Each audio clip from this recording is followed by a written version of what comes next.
Welcome back to another episode of Ravens Roundup. I'm your host, Coach Evans, here with the four co-hosts today. And we're going to introduce everybody. Y'all know who most of them are by hand, already. But let's start with Jose. What's good, Jose? How you doing today? What's going on? What's going on, chat? What's going on, everybody? Sutton from Purple Rain Podcast. What's good with you? Yes, sir. What's going on, man? It's your boy Sutton Duff from PRP, ready to talk ball. Let's get it. Yeah, and Chris, we're going to get the other member in a minute. We got some explaining to do because, people around here be nosy. What's good, Chris?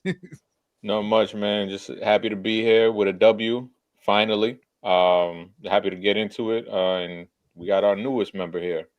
Yeah, I'll let you introduce the newest member. Since you handle those honors. So I just want to let everybody know, Deep Cover, we broke up. We kicked Mike out. Mike is over with. Mike is done for. No, I'm just playing. Now we got my esteemed co-host, the other third of Deep Cover Podcast. A lot of people been asking for him for years, literally years. Yeah. So here's my man, Kerry Stevenson. Kerry, let the people know what's up.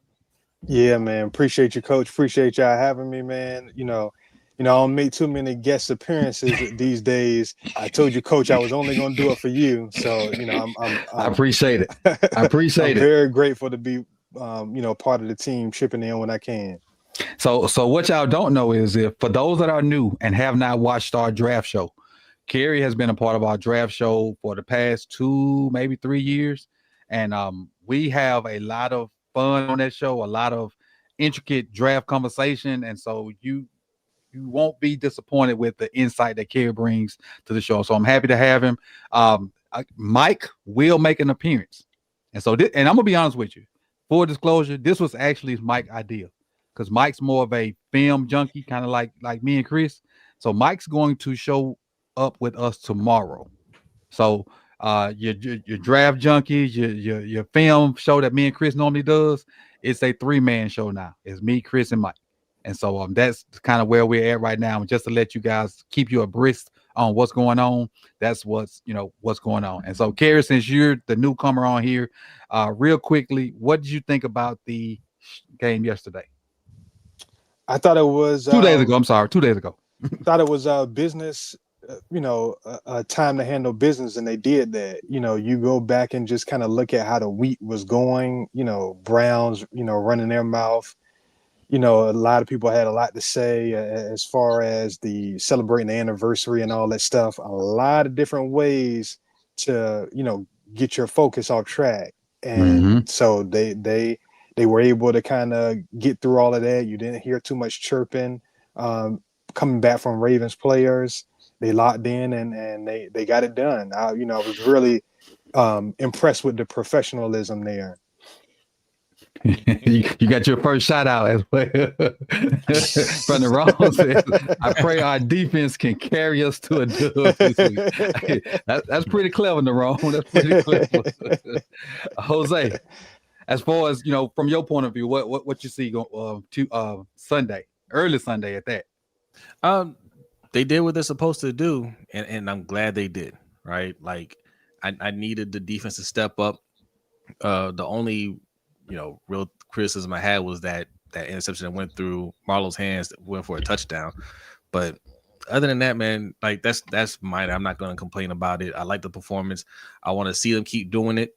The O-line guard play still concerns me. I don't like the fact that they're able to get in the backfield a lot to stop Derrick Henry. But it just goes to show, even when you shut down Derrick Henry, it's not going to stop us from scoring 40 points. So, I got no complaints. No complaints for this game. Chris? Yeah, same. In the past, 3 years ago, something like that, we see something like this happen where they shut down the run game and the whole offense just sputters. And the fact that they were able to take advantage of the Browns through the air, obviously, the Nate Wiggins pick helped get them into good field position. But even other than that, once they started dissecting them through the air, it was just open season. And it's great to see this offense in a place like that where, remember, the book was make them pass, make them one-dimensional. Yep. All right, do that if you want. We still have weapons that we can use. So it was good to see them pivot and do it against a good defense too. The Browns Agreed. Agreed. Sutton? Yeah, man, I definitely think that this was the perfect game to build off of. Going into this game 0-1, against an opponent who is rather, I don't want to say the Browns are a punching bag, but I mean, hey, look, the Ravens were 11.5-point favorites for a reason, right? We were supposed to win that game. However, we all know how stout the Browns defense is. It showed itself again. But I do think the turnovers that were caused in that game, that was a breakthrough for the defense that I want them to continue to build upon going into Monday Night Football next week, going into Arrowhead. I'm sorry, the week after that. But basically what I'm saying is that the turnovers were the difference in this one, and I needed to continue to build off of that. Got it. And so for me, I'm gonna be real quick about it. I don't know if I said it on one of my shows or in somebody's chat, but after Jerry Jeudy said what he said, I made the comment, whether I typed it or said it, that I hope that bleepy bleep. Now I said that bleepy bleep probably won't have 50 yards. He proved me wrong. He had 51. Sorry, Joker. So with that being said, we'll get into our questions for the panel today, and we'll start with this one. So and this first one will be for Sutton and Jose. It says start with the defensive dominance and key plays. How much did the Ravens defense, whether it was turnovers, pass rush, or takeaways, decide the game? Go ahead, Sutton. Yeah, I mean, so I think it was big time. I just kind of got done alluding to it. Like, the turnovers were a huge part of it. I want to mention, of course, the Nate Wiggins, what should have been a pick six. I don't know why. Maybe he was a little bit gassed. He had a good pass breakup on the play right before the pick. I don't know why he couldn't take that in, and he got taken down by a left guard. That was a little bit embarrassing to me. They're giving him some crap for that. But the Tavius Robinson strip sack, everything. Roquan Smith played masterfully throughout this game. I think he heard a lot of us talking about him last week because he stepped up and I think he ran the fastest that he's ever run in his career, or at least like the last 3 years or something like that. No, I'm being so serious about that too. You know what I mean? So, but those two turnovers were huge, and I think that they really, benefited the Ravens and got them to win this game. But another thing that I don't want to go unnoticed is a turnover that wasn't technically a turnover, but the block punt by Jake Hummel, right? Yep. That was another really big turning point in that game that you can kind of count as a turnover. Hey, it flips the field, right? Yeah. If anything. Absolutely. So it's like kind of three turnovers in that game was just the catalyst to the Ravens blowing out the Browns. And like Myles Garrett said, it really just kind of broke the dam open in the second half once they started going with the vertical passing game. Once the Browns realized that, hey, like, even though we're stopping this run game, the vertical passing game is gonna get them there, and plus we're turning the football over. So yeah, basically to answer the question, to wrap it up, to put a nice bow on it, the turnovers were the key to this one, but I don't want you guys to forget about Jake Hummel's punt block. Cool. Same question, Jose. No, I agree with everything that Sutton said. The offense didn't get off to a hot start like they did in week 1, right? And the Browns defense, I think, is better than the Bills defense. So that was expected, and especially Myles Garrett out there. And who's that rookie tackle that they got? Graham. Mason Graham. Mason Graham. Oh, yeah. Yeah. I mean, we already knew it was going to be a long day, so they made it tough for us, and what we want to establish, which is Derrick Henry running the ball. So we needed the defense to hold up and not let them go out there and get out to a lead, right? And that's something that this defense is going to have to continue to do. Especially next week, right? If the offense doesn't get going right away, they have to be able to hold up their end. So they're showing what this team can do if the defense holds up their end. So I'm happy about it. They just need to keep doing it. Yeah. All right. Question B is for the deep cover crew. Which individual defensive play do you feel like was the turning point? Like which play was the actual, like the one that got them going? And I mean, you could throw, it says Roquan's fumble, the return TD, or Nate Wiggins interception, but you could throw Hummel's block in there as well. Yeah, Kerry, you go first. I'm gonna say Hummel. I think when Hummel got back to the locker room, he was probably playing 50 Cent Mini Man because people wanted him off the team.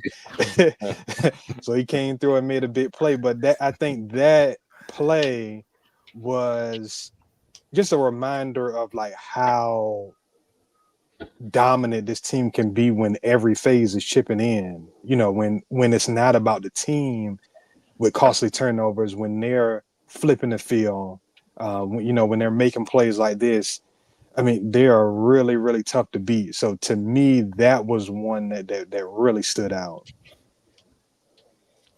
Yeah, I would have to agree with that.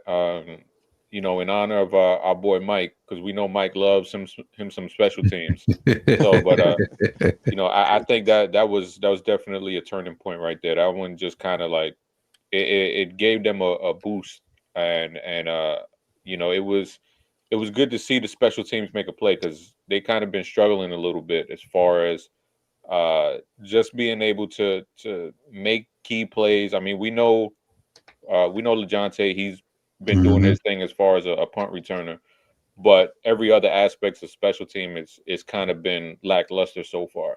So it was good to see them do something, with that was a turning point in the game for them. So I was definitely impressed with that. Which happened first, Hummel's block or LeJohntay's punt return? Oh, I think it was the punt return first. Punt return was first, yeah. Because I feel like that's kind of under the radar because that kind of put us in decent field position for like the first time in that game. That we were starting in our backed up a lot, and LeJohntay's punt return put us around like the 40, and I think we got a field goal off that drive. Yeah, that kind of that punt return is going on the radar, but it definitely helped, and we'll probably see more of him doing more of that with if Rasheen is out, and probably see some Keaton too as well. Finally. Let's go on to number 2, our second little slide. Let me move the slide 2, and this we'll start with Chris and Kerry on this one. Ravens scored 31 points in the second half. What changes did they make after halftime to open the game up? I think they just started going through the air. We know that there's a brick wall when you try to run through that Browns defensive line. So I think you saw in the beginning of the game, they try to make an effort to kind of talk with their pads and to get Derrick Henry going. It didn't really work, as we saw.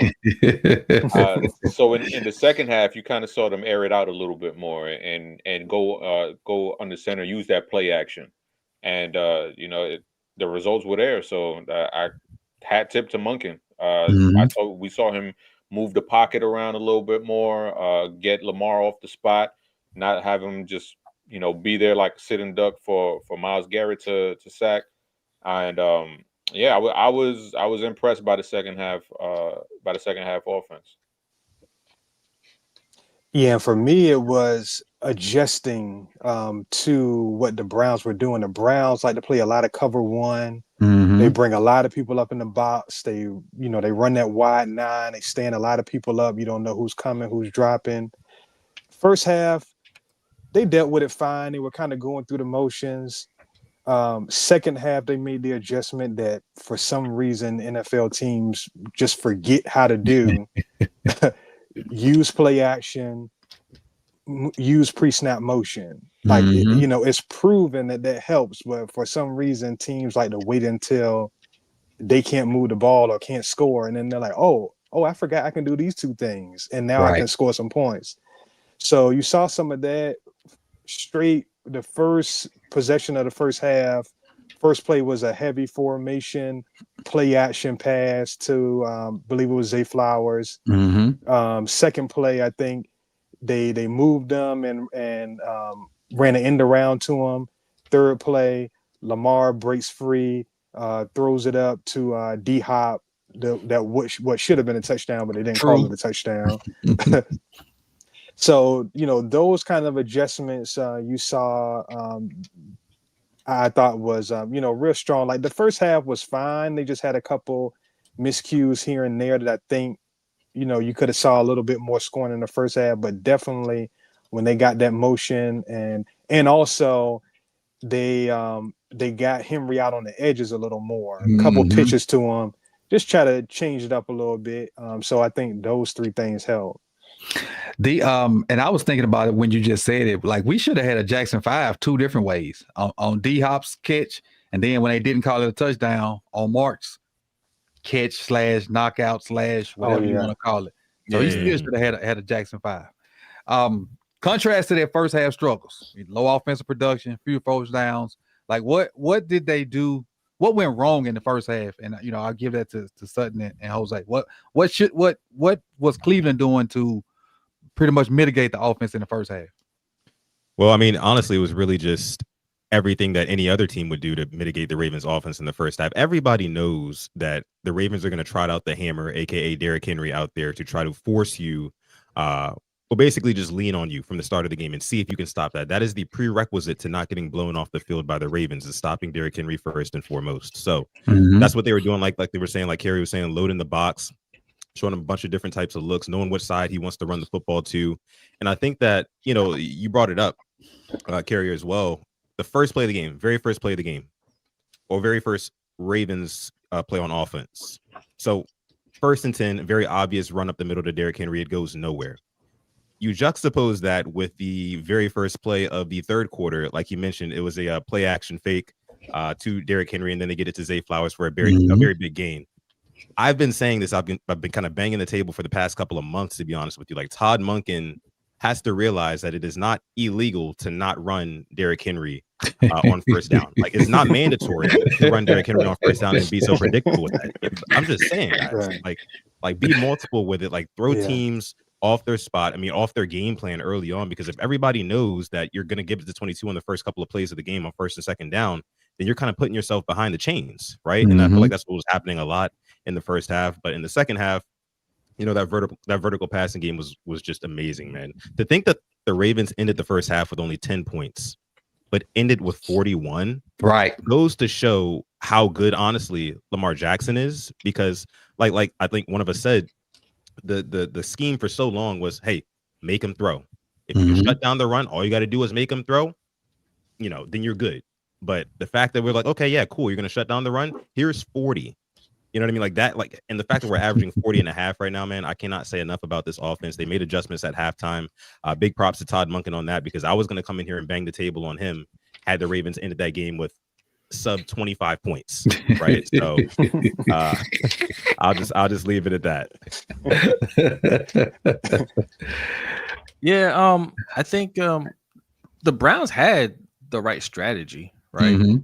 You lean on stopping the run and keep the game close. I think what went wrong for them is they didn't score enough points. Had they made it a closer game, if we went into the halftime 10-10, I think we see more of a reserve type of Harbaugh, because Harbaugh doesn't like to, take risks when the game is a little bit closer than it needs to be, right? He's a little antsy, but we were comfortable with the fact that they weren't going to really score on us, and he was able to make the adjustments in the second half. And that's what it is. That's the common theme that we're all saying here, is they made the right adjustments in the second half. And you trust your MVP quarterback. You trust Zay Flowers, who's one of the better wide receivers in the league. You trust Hopkins, who shows that he's still got it. He still has those hands. And you let your guys go out there and make plays. And the further you open it up, the more you're going to go with what's working, and it just spiral from there.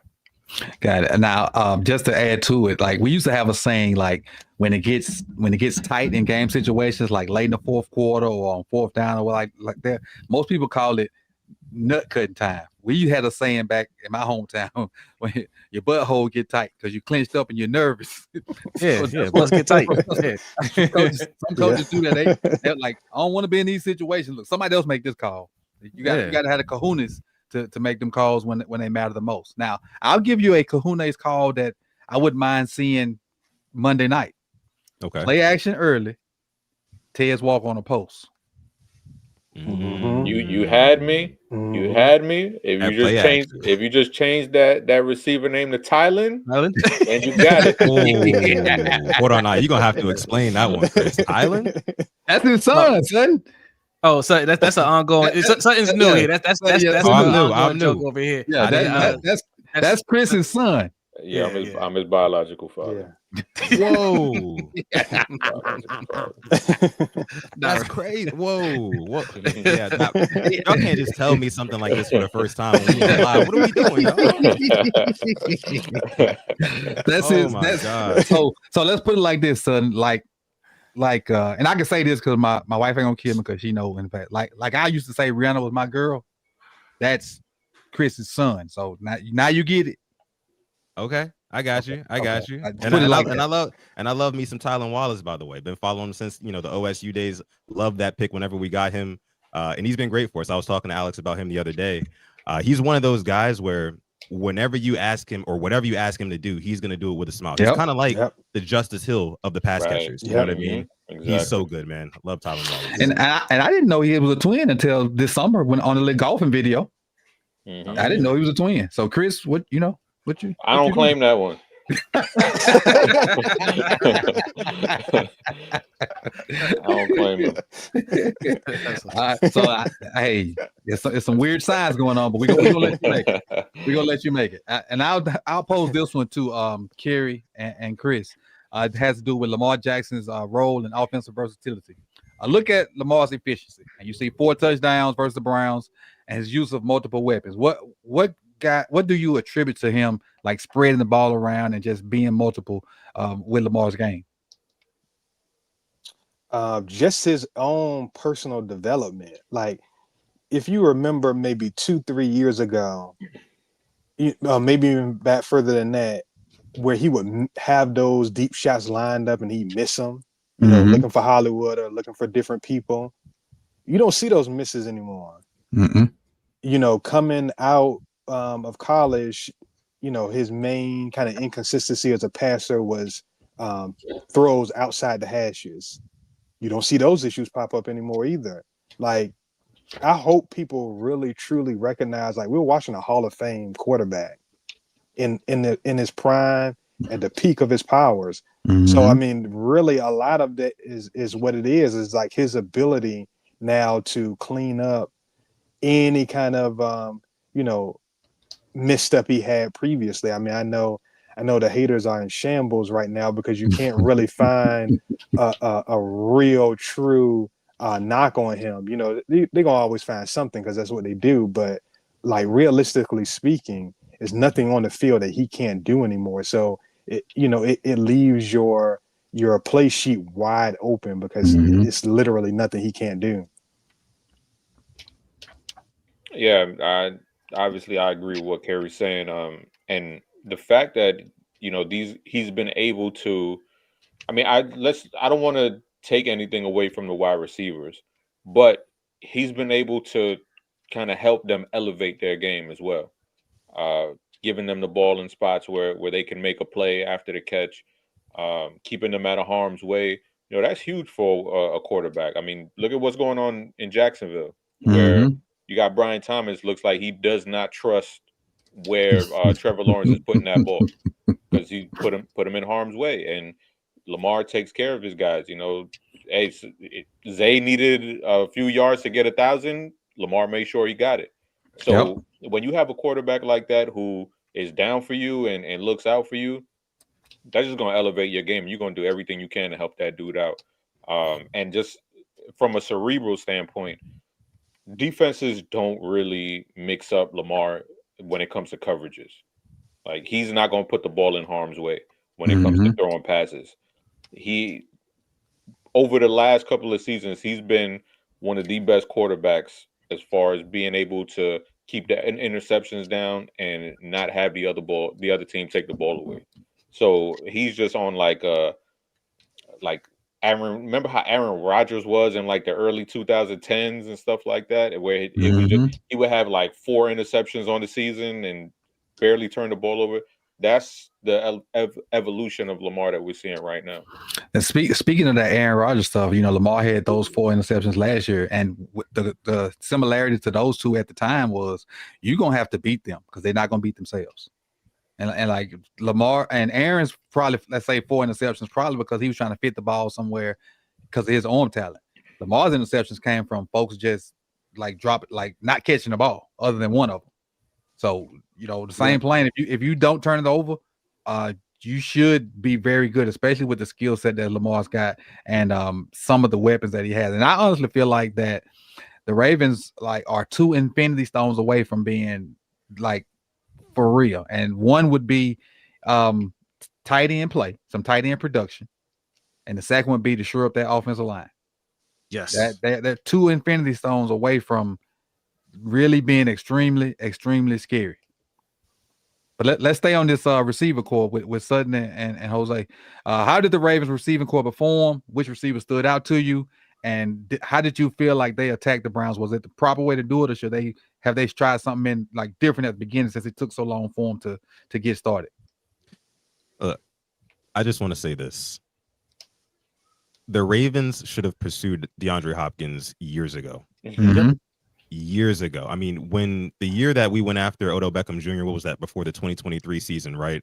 Yes. DeAndre Hopkins was out there and ended up making less money than what we gave Odell, But it turns out DeAndre Hopkins is literally the perfect wide receiver pair for Lamar Jackson as a quarterback. And the reason I say that, you guys know that the deep ball that actually ended up being a touchdown, not the one that got called back because he was short. That one was kind of like on a scramble drill type play, right? And it reminded me of, if you guys remember a couple years back, not the last time we played the Cowboys, but the time before that on primetime, right? That pass to Hollywood, same thing, scramble drill, right? Hollywood realizes that Lamar's in trouble. He's out of the pocket. Let me try to turn up the field, go deep. DeAndre Hopkins did the exact same thing on that play. And like I mentioned at the top of the episode, guys, DeAndre Hopkins only played something crazy, 10 snaps, something like that. He didn't play a whole lot. Yeah. He didn't play a whole lot. So the fact that he had what should have been 2 touchdowns in that game, and Lamar's just kind of able to trust him and be like, F it, D-Hop is down there somewhere, and he actually come up with these 50-50 balls. It's funny how that works now. Exactly. And it was one thing, I'll say this because I thought that, for the longest time, I thought Rashad Bateman was going to develop into being that guy.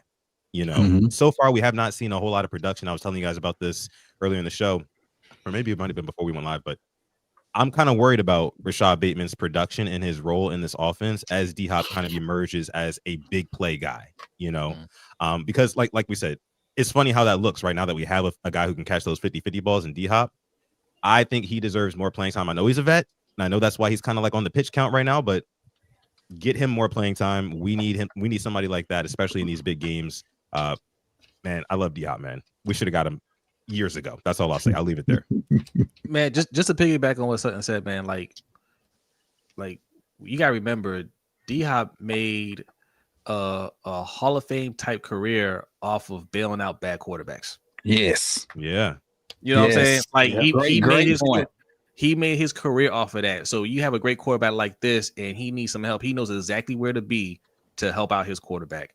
And what stood out to me, look, I mean, all these receivers stood out to me, man. But like D-Hop, obviously, with the catches that he makes, and also Zay Flowers, because there was a play before that where he came back to the ball. Lamar was in trouble. He ran out, he rolled out, and before he got tackled, he threw the ball up, and Zay came back and dove for the ball. That's something that that's something that we didn't see in Baltimore up until this year. We didn't have receivers that would come back and fight for the ball and attack the ball.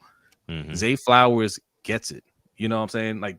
Like he stood out because you could see, and this is one of those years he trying to get paid too. He's trying to get paid, but he's breaking out and he's showing you like, yeah, I can be that guy. And we needed that type of player in Baltimore, a wide receiver that's like, no, just throw it my way, I got you.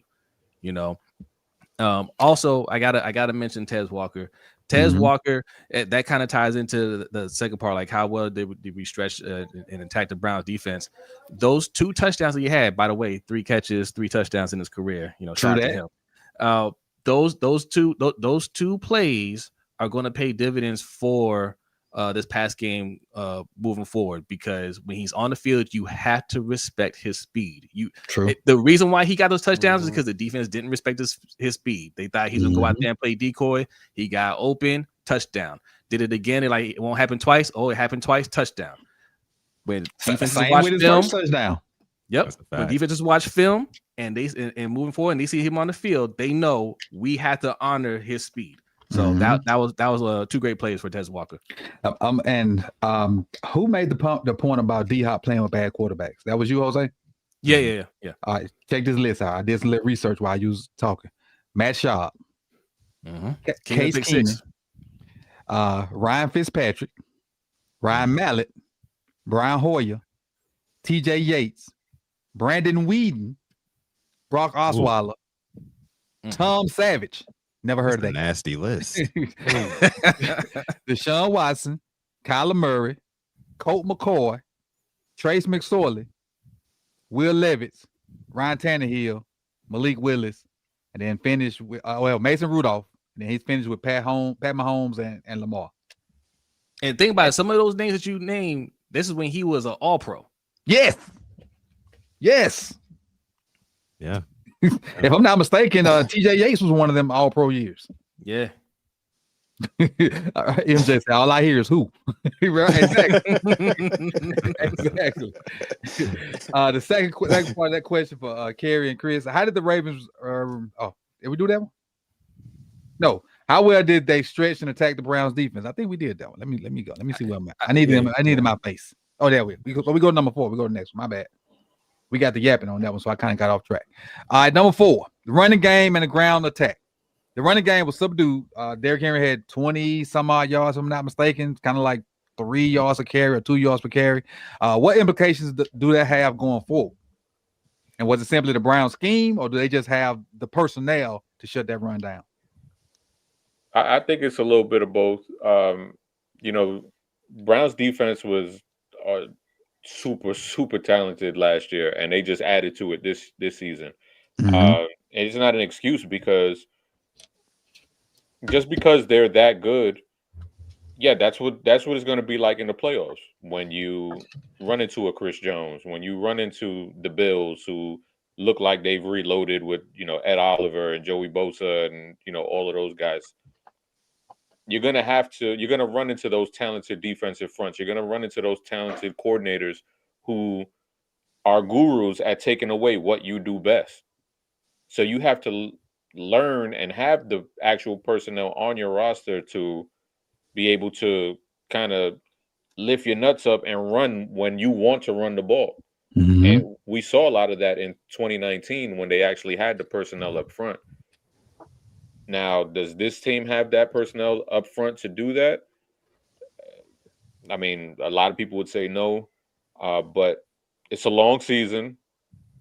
And just, to me, I think when you run into these kind of teams who can just out-talent you in the front and out-scheme you up front, because I did have some problems with some of the blocking schemes, because Monken was asking Rosengarten to do some impossible stuff. Right. And you're putting him in a position to fail. And to me, that wasn't on Rosengarten. That's just on the blocking scheme, because you asked him to do something crazy. And hey, Chris, like real quick, can you give a couple examples, Yeah, so there was one play, I think it was on the first drive, where Rosengarten, he was asked to pull and basically come underneath, to go underneath Faalele, and Faalele was basically popping out around him and pulling to the outside. Yep. And then Rosengarten was supposed to get I believe it was the linebacker. And it was like, that's impossible. Like, one, that's a linebacker. Linebacker's bad. It was Devin Bush. They asked him to do that a lot because somebody can't move. But keep going, Chris. No, Yeah, right. That all falls into it. And there's another play where it was a screen play, and it would have been a touchdown. Everybody, that's Ronnie, Voorhees, Linderbaum, Rosengarten, all out in front. The only one that stayed back was 77. So, it's something about having the personnel and trusting the personnel to do their job. And right now you don't really see that, and I don't know how you fix that if that's who you're gonna put out there. And not to say that he's the reason why they lost up front or anything like that. No, it was a group effort why they were getting their asses whooped. So it's not they definitely weren't doing that. Yeah, it's not to put it solely on him, but as the coordinator, as the coaches, you have to put your players in positions to succeed. So if you know that this defensive line is talented, if you know that these linebackers are going to be attacking, because that's what Jim Schwartz likes to do, then you have to get them off balance. You can't run into that. You got to get them off balance. So that's like Sutton said earlier. You come out using play action. Let's get them on the back of their heels a little bit. Let's not have them just coming downhill because they know what's coming. You got to keep them off balance. So I think that's the give and take that you have to have when it comes to this offensive line and where they are at this point, because they're not just going to run people over like that consistently. Yeah, and I agree with Chris. It was a little bit of both. Not something I'm overly worried about, but when you look at the Browns, they play that cover one. They come up and they want to discourage you from running the football. They don't want you to stick to it. They want to make you one-dimensional, which I don't have an issue with in the context of having Derrick Henry back there, because he's a guy that, one bad run fit, one missed tackle, and he can take it 70. Which you want that kind of opportunity for explosives. The problem is some of those interior offensive linemen, it looked like they were just like letting fans come in off the street, just whatever chubby fan they could fit into the uniform. That's what some of the plays look like. I'm like, good God, like you pull that helmet off, it's gonna be Drewski up under there. Like what are we doing? So that gives me concern. But like at the end of the day, you got the playbook, you got 8 and you got 22. As long as you got those three things, you're gonna have a good run game. It's just that interior offensive line leaves some stuff to be desired in some matchups. Yeah, they got to figure it out. And the thing is, with us running what we run, like the zone stuff, they don't have to be great. They just got to be competent.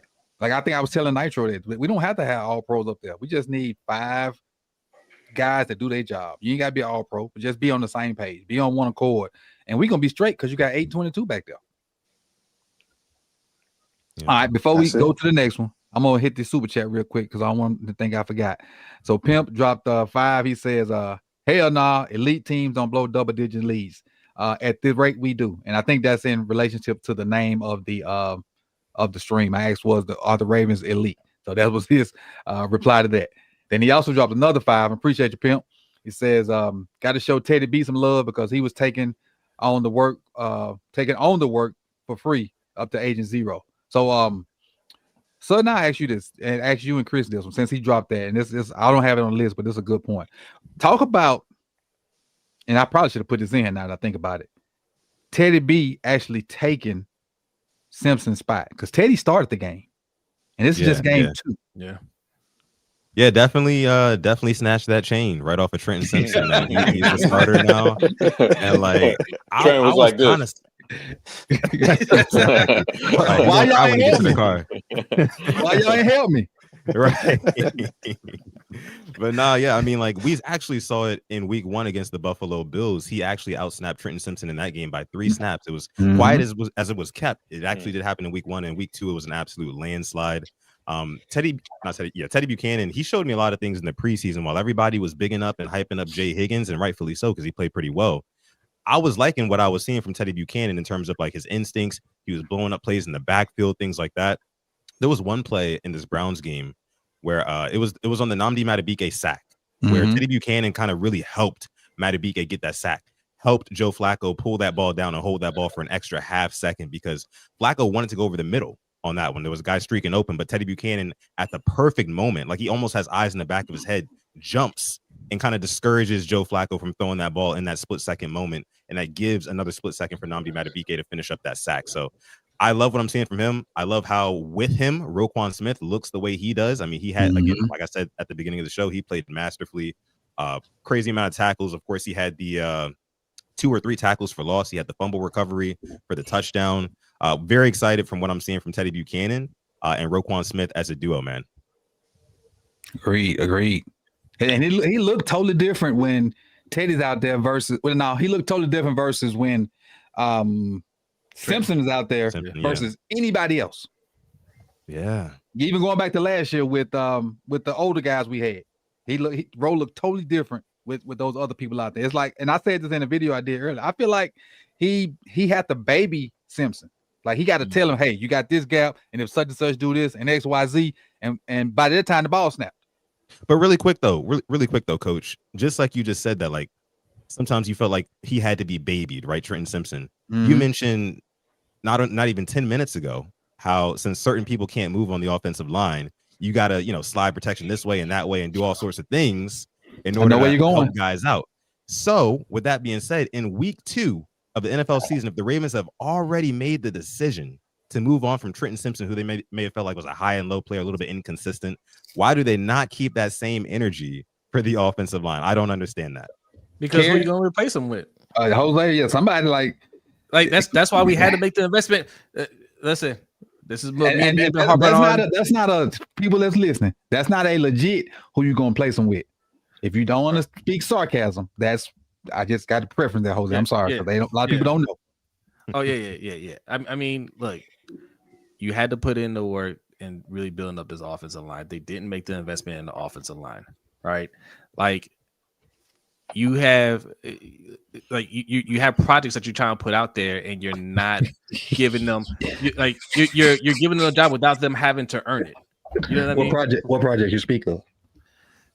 Listen, look, we all Project 77, but look, I don't let Voorhees off the hook.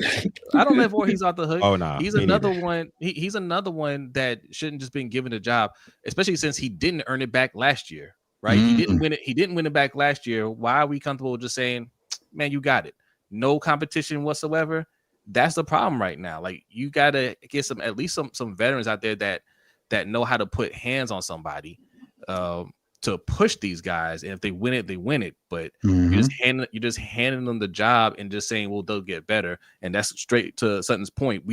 It's a higher standard on defense, right? If players don't play up to a certain standard, then we have to go and get somebody that can play up to that level. On offense, they'll figure it out. Exactly. Let's go to we'll talk special teams for a second, and we'll start with we're gonna switch it up a little bit. We'll start with Chris and Sutton. We'll do this first one. How much did the block punt by Jake Hammer and starting field position from special teams affect the momentum in the game? You go ahead, Sutton. All right, yeah. So I mean, like I led the show with, man. I mean, that was absolutely everything. I'm trying to find exactly where that was. That was in the first half, right? Like late first half, I want to say. The block punt. Yeah, the block punt. Yes, but the first half. It was second quarter, I believe. Second quarter. Okay, got you. Yeah. I mean, so right then and there, I mean, like I said, we ended that half with the score only being 10-3. You know what I mean? So I think that the Ravens needed something like that. Yeah, it was on the Browns' 4th drive. Roquan was having a great, drive on that, kind of shuts everything down, ends that drive, and then Jake Hummel blocks the punt. And the punter was actually kind of shaken up for a play there. I have written in my notes here. Yes. Yeah, and it gave the Ravens great field position. Actually, it was early, not to cut you off. It was early second quarter. It was 12 minutes and 12 seconds left. It was early second quarter when that happened. Go ahead. Yeah. It was on after the Browns' 4th drive, like the first one of the second quarter. And I think it was everything, man, because up to that point, the Ravens weren't able to force a turnover. And like I mentioned before, like even though it was special teams, it's not technically considered a turnover. It's considered a turnover on downs. It's still a forced turnover to me, like a takeaway to me, right? Because it flips the field. And here's a stat: the Ravens need these type of plays all throughout the season, and especially in the playoffs as well, because Lamar Jackson in his playoff career has actually never started a drive in opponent's territory, right? So that speaks to the lack of turnovers, the lack of flipped fields that are given to this offense to make it a little bit easier on them. So I think that block punt was everything. It was the first one since 2016, I want to say. You know what I mean? Like, that's crazy. Almost 10 years since the Ravens blocked the punt. So that was awesome. Of course, the special teams. Other than that, you had Jordan Stout, who I thought had a really good game punting the football. Tyler Loop followed up a good week one, a pretty good week one, with a perfect week two. Only thing I'll say about Tyler Loop is that the kickoffs, I feel like, need to be a little bit better. You know what I mean? Like, I feel like the field position that the Browns were getting in spots was a little bit better than I would have hoped for it to be. So I'm sure they'll probably look at that. But overall, man, kudos to the special teams. I think that the Ravens really won this game in all three phases of the game: offense, defense, and special teams. Really, all the Browns brought to the table on Sunday was defense, right? Yep. And once they realized that, like, that's not going to get us, to the promised land and beating this team, everything fell apart for them. But special teams was a big part in the Ravens picking up their first W. I agree wholeheartedly. This was a game where you saw all three phases finally come together, and that's what's been lacking in these big time games where, the offense will pick up the slack for the defense, or the defense will pick up the slack for the offense. And this is one where they were just clicking on all cylinders, and it was good to see because they. I wanted to see how this team was going to respond after that Sunday night game in Buffalo, and I was happy with how each side of the ball responded, and how serious, and I guess the word that they're using in there is mature. How mature they all looked, and they responded in a way that I was very satisfied with. Jose and Kerry, did this win send a message to the AFC North? What you think, Kay? I don't know if it necessarily sent a message. I think to me it was just about stabilizing. I think the Ravens are the class of the AFC North. They were to start the season. They are now. So I think it was really just about them stabilizing things and kind of settling back in. And because there was a chance coming off of losing that game in Buffalo in the fashion that they did, that they could have went into a shell and say, oh, okay, well, here we go again. This is what we are. This is what we do. And they didn't. They didn't put their head down. They came out. They didn't turn the ball over. And they got a game that they're supposed to get. And they got it in, dominating fashion, even though you could really say that for the most part, it wasn't like they played their A+ game, but they still, blew this team out and scored 41 points, which is what's so scary. And I get the people that would say, like the comment we got earlier, hey, this team is not a lead. They blow leads, this and that. And I totally get that. I understand that. But their peak game, their A+ game, I think trumps anybody else's A+ game in the league, honestly. The problem is the lows are Z's. They're not even F's. So, if they can eliminate those lows, minimize those lows, the highs are as high as anybody's around the league. So that's why you're not gonna understand not wanting to call them elite. I'm not gonna call them elite yet either until they prove it in the playoffs. But I mean, it's right there for the taking.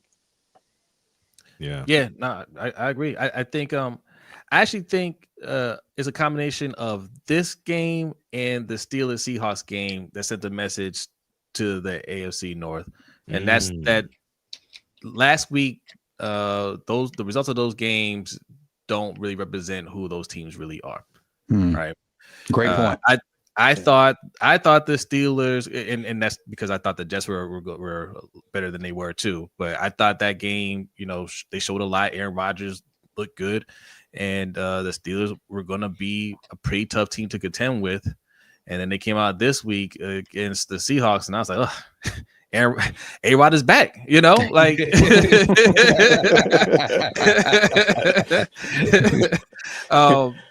And the Ravens, I mean, they showed you up, going into the fourth quarter how dangerous they were in week one, and they blew it. But they reestablished, no, we are that team this week, and nobody in the AFC North should be competing with us. The Browns don't have it.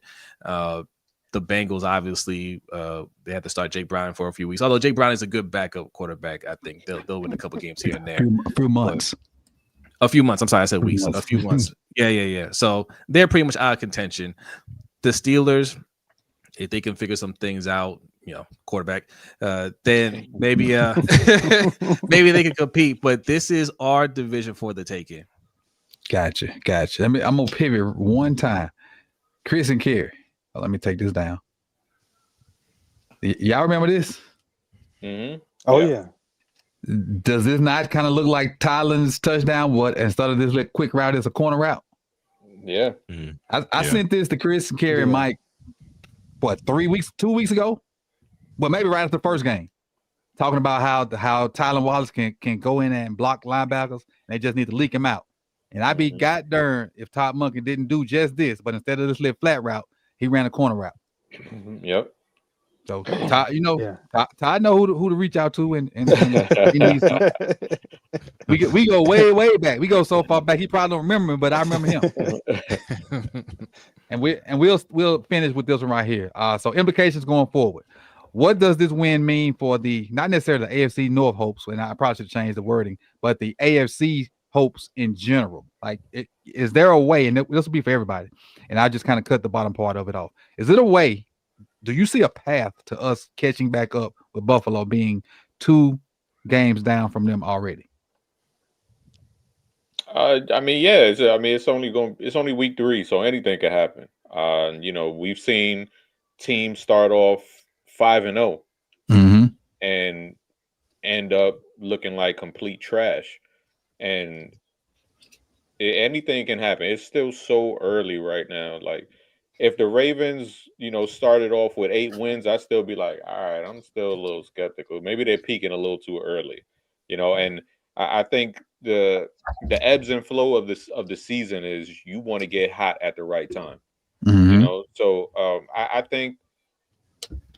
I think they can catch the Bengals, but I mean not the Bengals, my bad, the Bills, because it's so early right now. There's so much stuff that can happen, and we don't know. I mean, the Bills, granted, they went and did what they needed to do against the Jets, but they didn't look good against the Ravens that first time around. I know they came back in the fourth quarter. Props to them, Mm-hmm. hat tip to them, but they didn't look good. Right. And I don't know how they're going to look against other of the top teams in the NFL, but I don't see a juggernaut like that, like the way that they looked in the fourth quarter. Fourth quarter was a juggernaut, obviously, Right. in that first game, but I don't see a juggernaut offense. I don't see a juggernaut defense. I see a good team, but I don't see a team that's just going to blow everybody out the water. Before y'all chime in, I'm just tell you what they got left. Dolphins, I think that's Thursday. Dolphins, Saints, Patriots, Falcons, bye. I think they can win all them like easily. And I hate to even say they can beat my other boy, Mike Pennis, but I don't think the Patriots are going to be easy. May not be. With we're able to get them straight. Then they come back: Panthers, Chiefs, Dolphins, Bucks, Texans, Steelers, Bengals, Patriots, Browns, Eagles, Jets. 3, maybe 3 losses. It's a cupcake schedule, Ain't it? That's what I was going. I mean, it is 100%. I mean, and even you talk about their hardest games, like the Chiefs, the Eagles. Both of those are going to be in Buffalo. Yep. Both those games in Buffalo. So it's just like the NFL kind of did give them schedule wise at least a layup to not only win their division, of course, but I think take the AFC. I think they're thinking that it might be the Bills' year. Kind of zooming in a little bit from that. Talking about the AFC North, you guys were just talking about it. Like you mentioned, the Bengals, I think, are done. I think they're cooked. Jake Browning is, a competent backup, but I think starting week in and week out, will he be able to will the Bengals to victory in the way that a Joe Burrow could do at times? I don't think so, especially since, against some of those higher caliber teams. When you're talking about the Browns, we just showed them that, hey, when you throw your best punch, which is your defense at us, cool story, bro. We can still hang 40 on you. So I'm not really worried about them. When you talk about the Steelers cannot run the football. Their defense is on the field way too long, and that's not what the Steelers are really used to dealing with right now. So I think they got some soul searching to do there. I do want to tip my cap to Mike McDonald in that defense over in Seattle. They have a phenomenal pass rush right now. They blitz the Yes. least, but get the most pressures in the league right now through Yeah. 2 weeks. So, I do want to give them their shout outs there. But overall, I think that this AFC, it is still up for grabs because, like my guy Chris said, it's football. It's a long season. It's still very, very early. So anything could happen. Quite literally anything could happen. But I think the chances right now, if I had to guess, if I was a betting man and I had to guess who's going to take the AFC 1 seed, right now it looks like the Bills are in the driver's seat, man. Great. Anybody else want to chime in on that? I'm with Chris. I think it's too early to make a prediction. Like, it's one loss, right? Like, they're going to have every team has a loss. They look back and like, we shouldn't have lost that game. The Bills will have that too. Like, that's just how the NFL works. It just depends on who they lose to, right? If they have an ugly loss, and you got to look at the AFC record at the end of the season, and it's really about us, right? That's always what it comes down to. Yes, our schedule is tough. I prefer our schedule to be tougher because Harbaugh plays his best. He does his best coaching job when his back's against the wall, and there's little pressure on him. So, I just don't know at this point. Like, I gotta see how this defense holds up. If the defense holds up like they did this week, I don't see too many teams beating us. I don't care how good they look on paper. That includes the Lions. That includes the Rams. Like, if our defense holds up, I can't see these teams getting with us. And not just to piggyback off that, because everybody don't have the gravity player like Myles Garrett. Everybody don't have a guy that you gotta allocate 2 or 3 guys to, and then everybody else getting one-on-ones. Everybody ain't got that. Now the Lions got a guy, but he ain't Myles. He in no way ain't Myles. So and then the I forget the other dude's number, but not the rookie. The other defensive tackle they had, he wasn't no slouch either. He was kicking butt like all game. It was some violent stuff going on in the trenches. Yes, Sunday, some violent stuff going on. But closing points for everybody, and we'll start with you, Kerry. Yeah, I mean, again, just glad that they came out and just blocked out all the noise and just focused on not going 0-2.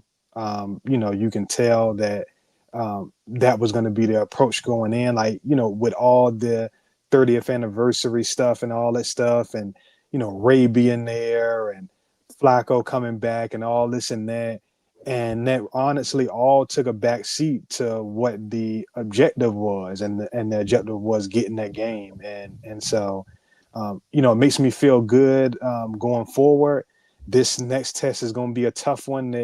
Some matchups in that Detroit game that I definitely think they can exploit, but then there's some other ones that, they're going to need some help,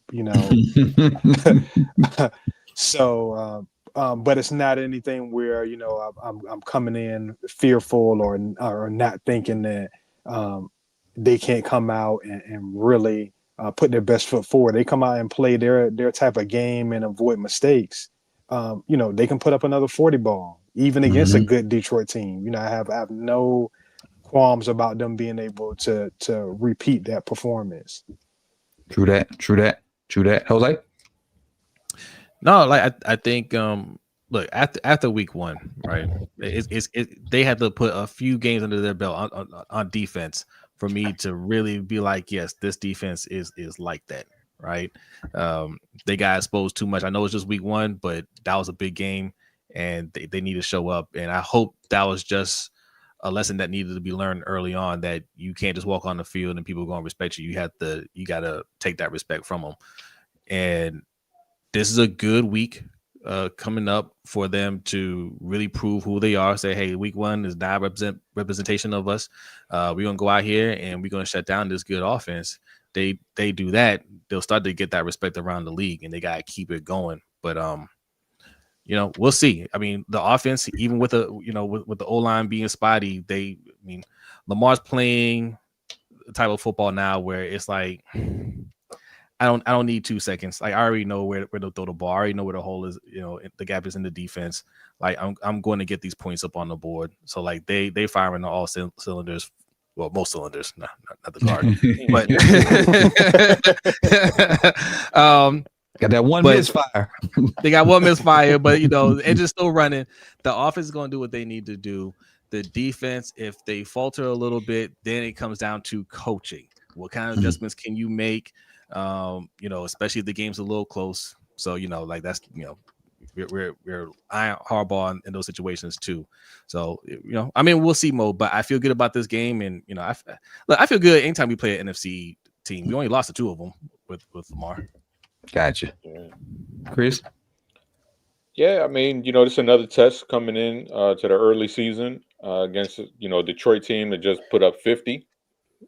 So obviously a team that could do that, and we know they're going to have a chip on their shoulder for what happened last time the Ravens Mhm. played them. So we know they're going to be upset, but they are coming in with 2 new coordinators. So and damn And near and 2 less O linemen yes, from that good O and line. that's exactly what I was going to say. The interior is almost all brand new. So it's going to be a test, but I feel like it's a test that they should pass. Mhm. I don't think it's going to be a beatdown like the first meeting was a True. couple years ago. True. But I think they match up pretty well against them. And you mentioned Hutchinson, and he's their guy, but he's also coming back from a major injury too. So Mhm. he's not quite where he was before the injury just yet. So I think this is a matchup where they can come in and they can establish themselves and really do what they want to do in this game and not really be shut down like the way that we saw early on in the Cleveland game. I think they'll be able to control the ball and really just do what they want to do on the offensive side. Defensive side, like Jose said, you gotta show me. You got to show them. We know on paper they look good. Marlowe, we know he was dealing with a groin issue. We know Kyle Van Noy, he's going to be up on the shelf for a little bit with that hamstring injury. So who's going to step up? Jair, are you ready? Mike Green, are you ready? Let's see. It's going to be a fun one. And Sutton, we'll close out with you. Yeah, man. I mean, as it pertains to looking ahead to this Detroit Lions game Monday Night Football at the bank, Chris, I know you're saying, and this is absolutely true, they're going to walk into that game with an absolute chip on their shoulder from what happened to them last time. Just got brutally beat down by the Baltimore Ravens, Zay Flowers rookie season 2023. But so yeah, they're gonna have a chip on their shoulder. But honestly, I don't care if they wear the Lay's logo on their shoulder pads, bro. It's not gonna make much of a difference in this one. I got the Ravens running all over the Lions in that one. I'll just start with that. But I also do want to say, like I started the episode with, I think that this offense has not reached its full potential yet. And we're yet to see that next level. So we haven't gotten a Pat Ricard back yet, who's going to supplement the run game. We haven't gotten Isaiah Likely back, who's going to supplement the passing game and, empower the Ravens to use more 12 personnel. Or hell, with Pat Ricard and Isaiah Likely, maybe we can run some even heavier package, some 22 personnel where you've got receiving threats still on the field at all times. I think that this offense is going to get a lot better. So that's why it looks up for me. I'm very, very positive. I have a very positive outlook for the rest of the season. But I think for the defense just needs to continue to play with more juice, build off of the building blocks of what you did against the Cleveland Browns, forcing those turnovers, because you see what those turnovers do, how it impacts the game. It went from being a slugfest, and the Browns went into the halftime of that game ecstatic, I'm sure. Hey, look, we're only down 7 going into the half. They only scored 10 points. We got them right where we want them, right? But we came out there, we forced some turnovers, and that really broke the game open. Not just the vertical passing game, but the turnovers. So I think that the defense needs to build on that. But overall, man, I got a very positive outlook on the Ravens right now, man. I love it. Me too. And as far as my outlook, real quick, without Likely, without Ricard, and I never thought I'd miss Ricard. I never thought I'd say that. Never thought I'd think that, hey, I miss Ricard, I need him back. We still averaging 40.5 a game. And the defense, even though you won't be facing the Browns Monday, I think you got enough to handle what the Lions like to do, because even though your edges might not eat versus the Lions, your interior guys should feast. Travis Jones, Matt BK, and whoever's the backup to them, they should feast on the interior of defense, the interior of the Lions game, because the Lions pretty much want to do what we want to do. They want to run the ball, establish a run, and play action. And if they get Gibbs, now Gibbs scares the living what out of me, but I feel like the rest of us can do what we need to do. It just don't allow Gibbs to get loose and keep the top on Jameson. Then I think we'll be good. So with that being said, man, that's the week 2 episode of Ravens Roundup. Everybody's link is in the description. That's Jose from Lunch Break Hot Take, and that's him and B. They'll be on tomorrow at 7:45. 7:45. Chris, Kerry, y'all threw me last week. was Well, we're gonna be recording later tonight. Yeah, we got another For one deep for cover. 2 for 2, Okay, baby. okay. 2 for 2, Two for two, baby. two There for we two. go. Let's go. Football is back. right. Hey, like Garnett said, make ball talk great again. And There you Sutton with Alex and Purple Rain podcast. And was it Monday and Thursday or Tuesday and Thursday? What was the day? Yeah, Monday and Thursday at 6:30 Eastern. Gotcha. And everybody's link is in the description, so make sure you check everybody out. And obviously, you're here with me, so you know where to find me. And one last thing before I get up out of here, I don't want to forget these guys. Brandon Bazell gifted 5 memberships, so if you got a gifted membership from Bazell, tell them salute. And also right here at the end, Maisha Dion gifted 5 more, so I appreciate those 5 gifted. If you got a gifted from either one of those people, please say thank you. And I appreciate you guys for gifting memberships to those other guys. I've been dropping little tidbits of stuff in the membership and in the Patreon just to to give you guys extra because you do so much for the channel. So, and on that note, man, I appreciate you guys. And 17 guys, we did it. Peace and love, y'all. Peace. Take us out, Yes, sir. MJ. Take us out, MJ. Let me find it. Oh, I guess it ain't working. But anyway, we out, people. Oh, there you go.